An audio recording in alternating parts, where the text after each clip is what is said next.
Hi guys! Kamusta? Ako si Red Quaresma at welcome back sa aking channel. At kung bago pa lang kayo sa aking channel, huwag niyong kalimutan na mag-subscribe at sipahin na rin tayo bell button doon sa baba para updated yung meron ng mga bagong video na i-upload dito sa aking channel. You know, at para sa video ito, another video reaction na naman ang gagawin ko.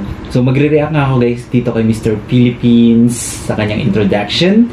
So si Mr. Brandon Espiritu ang pambato natin sa Mr. Supranational 2024. Actually guys, alam niyo ba na si Brandon Espiritu ang one of the most talk na kandidato ng Mr. Supranational ngayong taon. Talagang pinag-uusapan ng netizens and nakikita nila yung husay ni Brandon sa competition na ito, yung galing niya sa pagsasalita at yung pagiging friendly niya sa kanyang mga co-candidates and yung winning glow kitang-kita naman, di ba? Sana makuha natin ang first ever crown ng Mr. Supranational and yeah, mark my word guys, makukuha ni Kwanto ni Brandon Espiritu.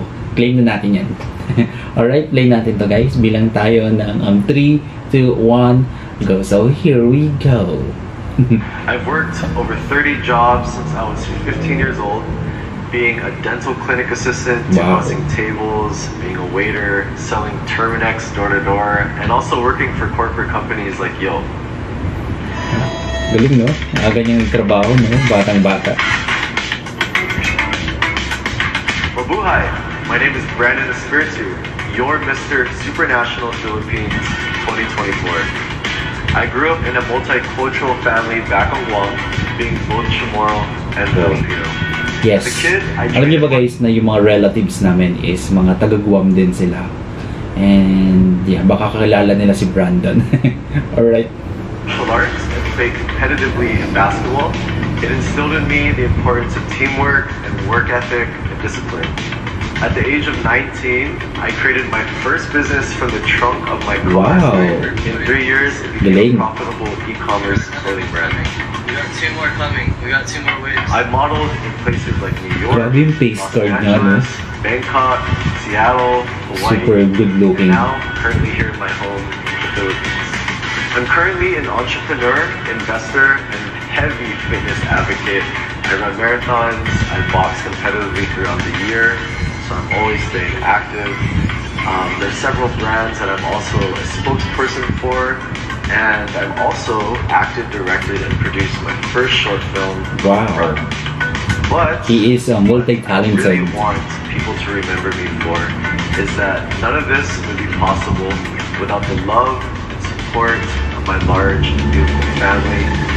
My mom, my dad, my Lola, grandma, my grandpa, my Lolo.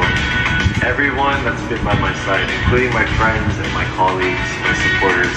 Without you guys, I wouldn't be here today.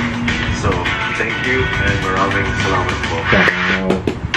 I love this introduction video. Very very nakaka-inspired yung kanyang introduction, di ba? Sobrang galing niya, no? Batang-bata pa lang siya, namulat na siya sa pagtatrabaho. And ngayon, isa na siyang successful businessman, di ba? Model, actor, saan ka pa? Complete package na eh, no? Good looking, saan ka pa? Kay Brandon ka na. Alright, support natin si Mr. Brandon Espiritu sa Mr. Supranational. And yeah, pag-pray natin guys na sana ay ma-align yung star sa kalawakan na siya yung piliin na manalo sa Mr. Supranational 2024. Wala naman imposible, di ba? I-claim na natin, syempre. Claim na natin na makukuha ni Brandon to. Positive lang. Alright? Kung nagustuhan nyo to guys, bigyan nyo ito malaking likes. Mag-comment kayo kung meron kayong mga request sa video na pwede kong gawin dito sa aking channel. You know, bye!